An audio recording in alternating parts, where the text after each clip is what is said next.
Good morning. It's Wednesday, May 28th. Here's what we're working on.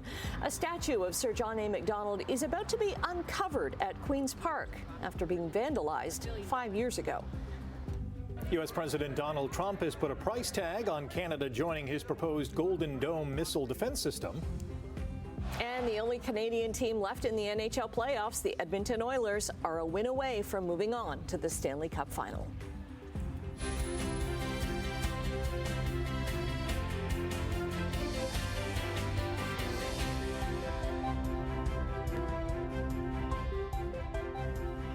Good morning, and good morning to you, Steve. And again for Brian Wood, who is on vacation this week. A little bit chilly this morning, just a little. It's just a tinge. Yeah, that's kind of what we're going to get for the next few days. Temperature's going to be a little on the cooler side. Then the next day they could be a little bit above seasonal, which is around 21 degrees.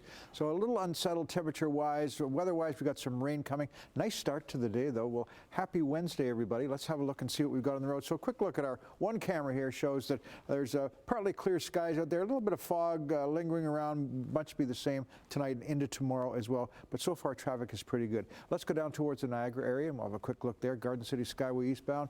Again, we're seeing very, very light traffic as we speak at Glendale. Much the same. But as we get into Hamilton, moving along the Skyway Bridge, and again, these are the Toronto-bound lanes closest to us, a little on the slow side. They were slow pretty much all day yesterday. It looks like maybe we're going to start the same way. East of Brant Street, traffic's moving along in pretty good shape. Not seeing any problems out there. No accidents to report as we know right now. Ford plant looking all right. And west of King Road on 403, traffic moving into the bigger areas, Mississauga, Toronto. Again, grab those sunglasses as you head out the door. However, how long is this sun going to last? Well, it's not going to last too long because we've got some clouds coming in. We'll tell you about that in a few minutes.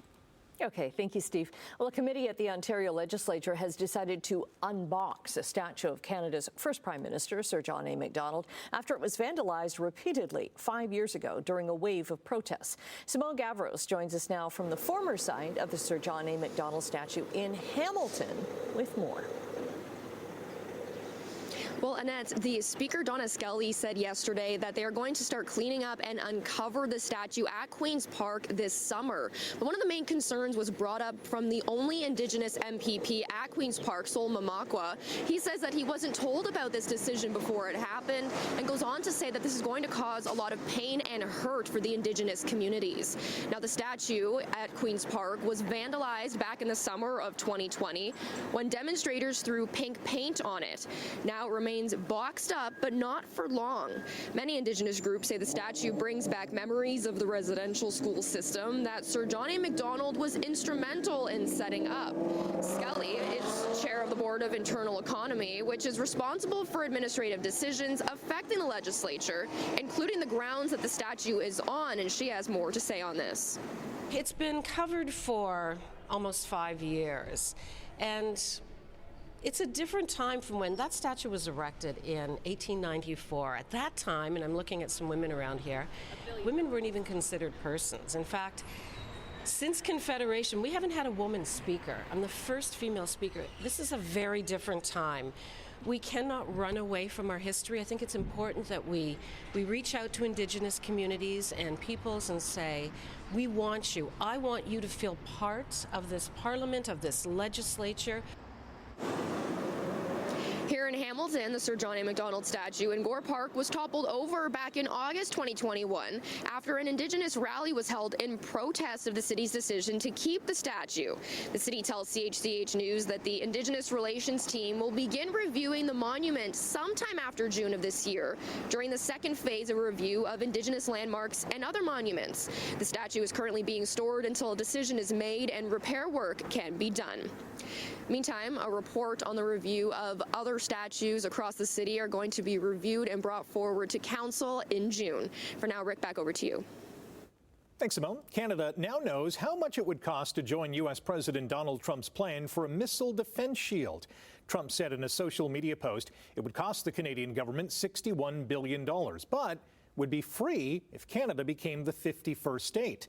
The Prime Minister's office responded saying Mark Carney has been clear at every opportunity that Canada is an independent sovereign nation. Carney has also said that Ottawa intends to negotiate a comprehensive new security and economic relationship with the U.S. King Charles and Queen Camilla have wrapped up a 2-day visit to Canada after he read the speech from the throne talking about a strengthened Canadian sovereignty. Every time I come to Canada, a little more of Canada seeps into my bloodstream, and from there, straight to my heart. So the throne speech sets out the federal government's priorities for the legislative session. The Prime Minister's office says this speech was done in collaboration with the palace, a rare thing. In the speech, King Charles read out commitments like a middle-class tax cut, fast-tracking infrastructure projects of national significance, introducing legislation to remove barriers to internal trade by Canada Day, and forging new alliances. Although he doesn't mention U.S. President Donald Trump by name, the King did say that he believes Canada is stronger than ever. Well, minor heart surgery forced former Prime Minister Jean Chrétien to miss the throne speech.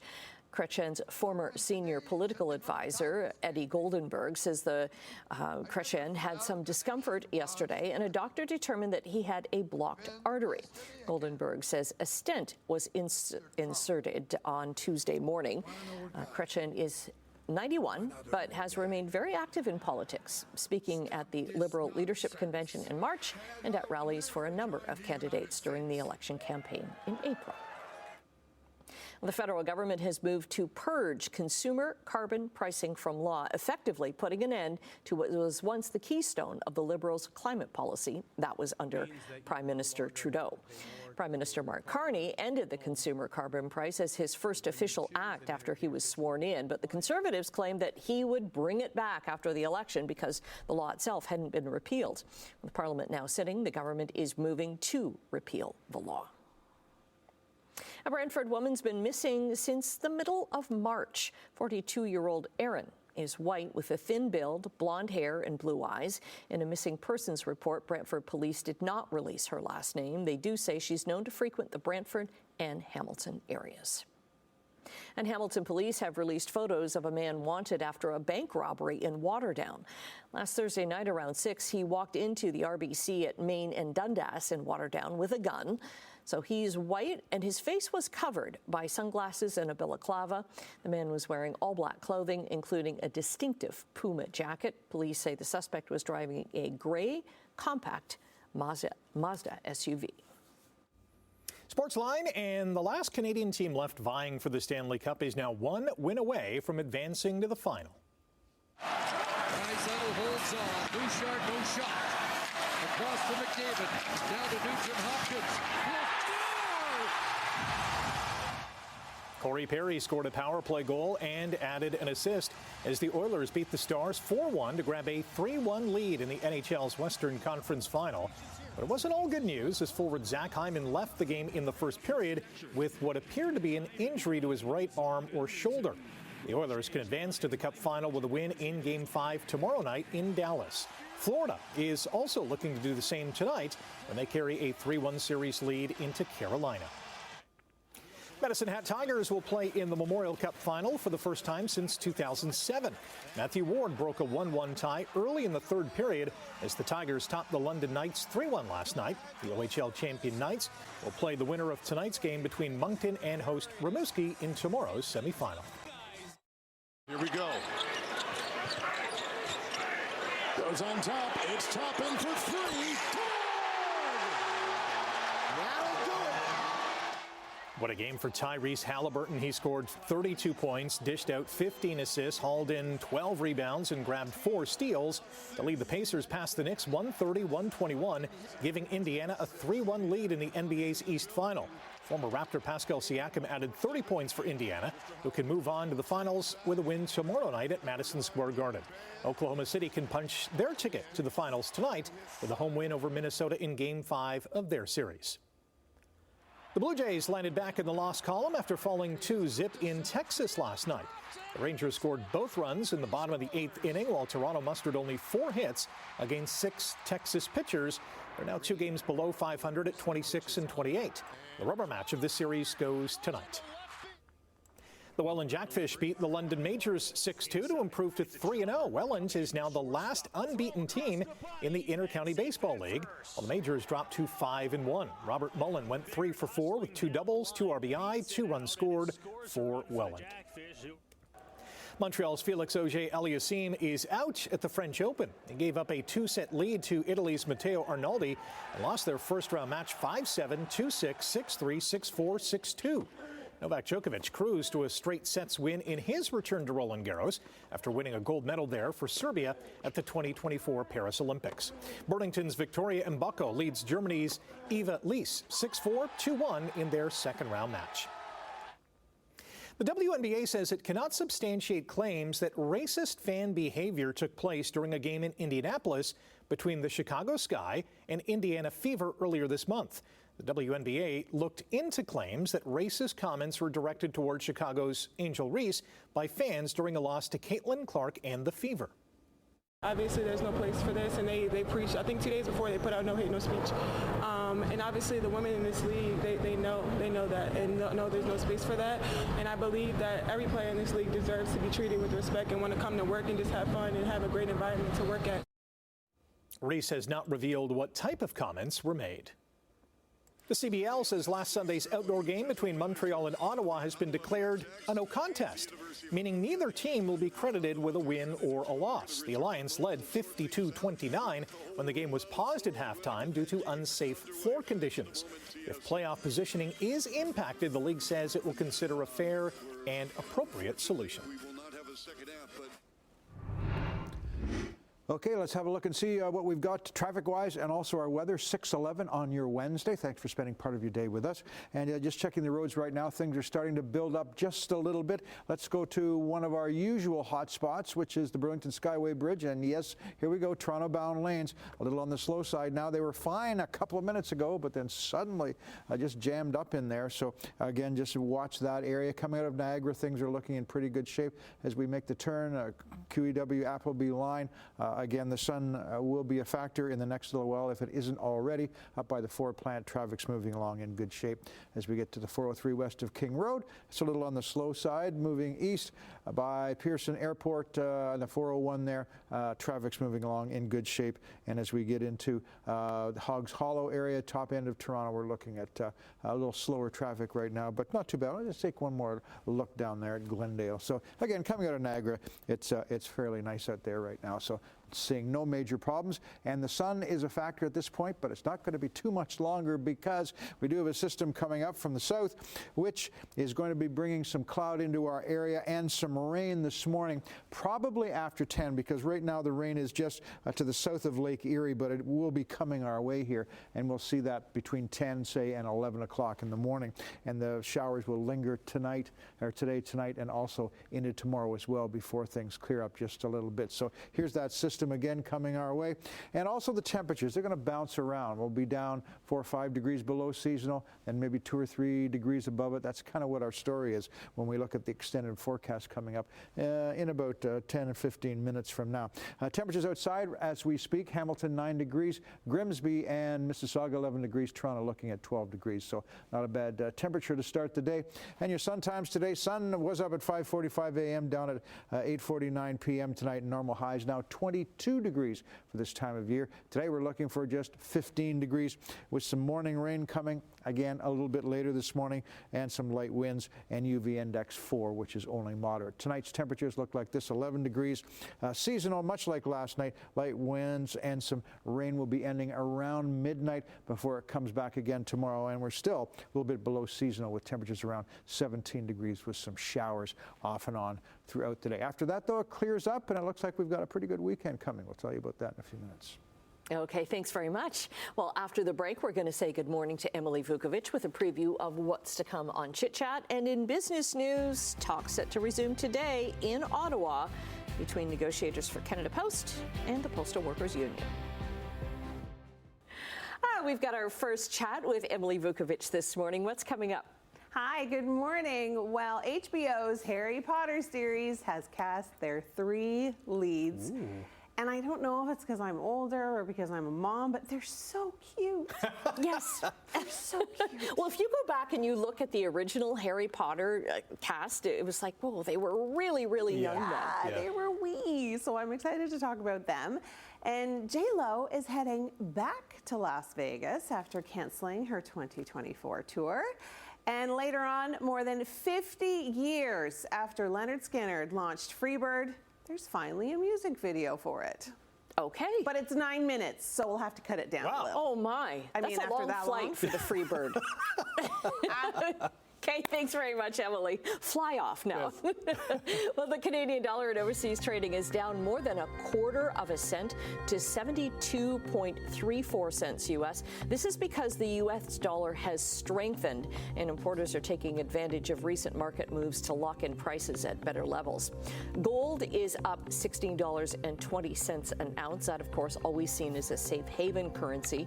Crude is 12 cents higher at just over $61 a barrel. Midday trading in Europe, markets are up just a little bit in London, Frankfurt, and Paris. Over in Asia, markets were down in Tokyo, Hong Kong, and Shanghai.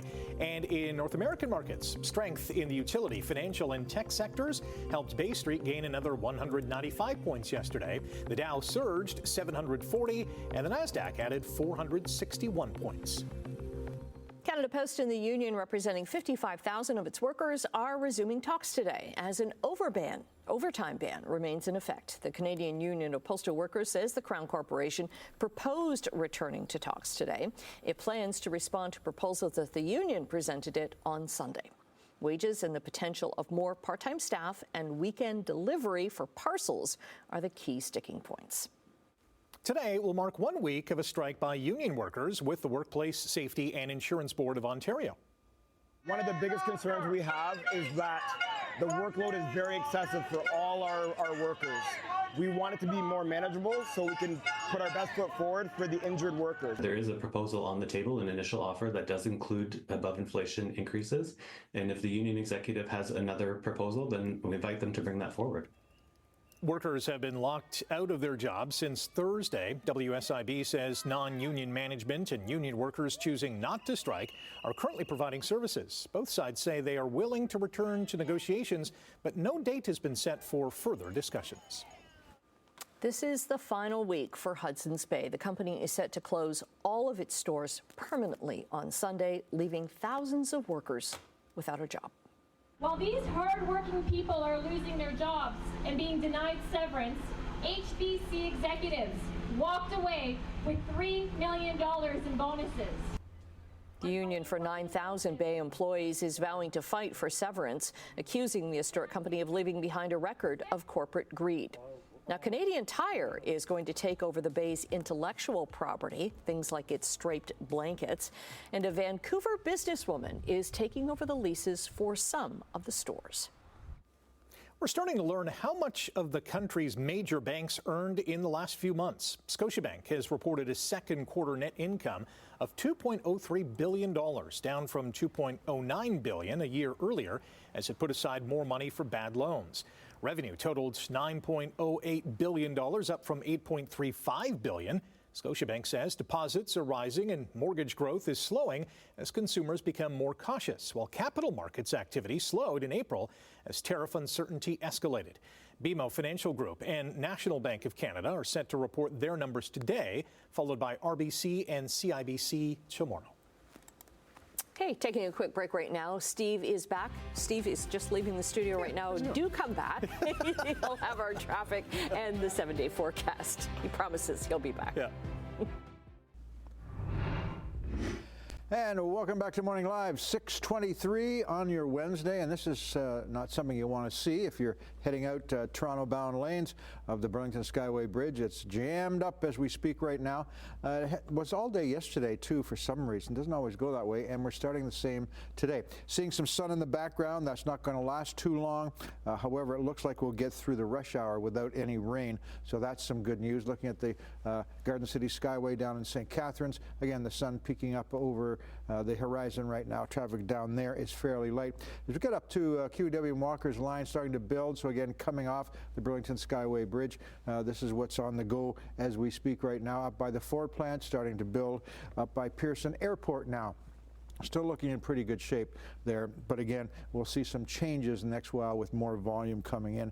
And just checking up to 400 north of Shepherd Avenue, coming into the city from the north, from the Barrie area. looking in pretty good shape. All right, as far as our weather is concerned, we do have a system coming up our way, so although we do have started the day with some sunny conditions out there, some rain and cloud will arrive, and we'll probably get some rain in the Hamilton area starting at about anywhere between 10 and 11 this morning by the timeline that it looks like right now. But before that, things will cloud up, and we'll have rain off and on today. Tonight it will clear up a bit, and then some more showers coming tomorrow. But as we get into the weekend, it's going to look a little bit nicer. I think you're going to like the extended forecast. Your Wednesday planner looks like this. Good start to the day, 12 degrees at 8 a.m. However, by noon, we're looking for temperatures not to move up too much further, and even into the afternoon start to fall off just a little bit as that cloud and that rain does move into the area. As you look at your evening commute, could be a little on the slow side. Good chance of some showers here and there. Temperatures anywhere from 13 to 15 degrees. And the extended forecast looks like this. Wednesday, Thursday, things are getting a little on the cooler side, but by the time we get into the weekend, looks like temperatures, except for Saturday, are going to be looking kind of nice. And even into next week as we get into the first few days of June, looking okay there. But going to be a little showers for the next couple of days before we get into the nicer stuff into the weekend, which isn't all that bad. That's a look at things for now. Okay, thanks very much, Steve. Well, a nun in Brazil took viewers by surprise during a Catholic TV show. Take a look. Vocação, oh, vocação, oh, Love That's beatboxing nun Marziel Cassiano, accompanied by sister Marissa, who swiftly adjusted her dance routine to match the changing beat. The pair were guests on a Portuguese TV channel to talk about their work. The video of their performance quickly went viral around the world, garnering widespread attention on social media. And many, including our editor Aaron, compared the moment to the Sister Act film series. Others online are now calling for the pair to release more music. I say they go on tour. Yeah, that is awesome. Wow, good for them. Okay, that's getting us moving into a commercial break right now. We're going to be back with more right after this.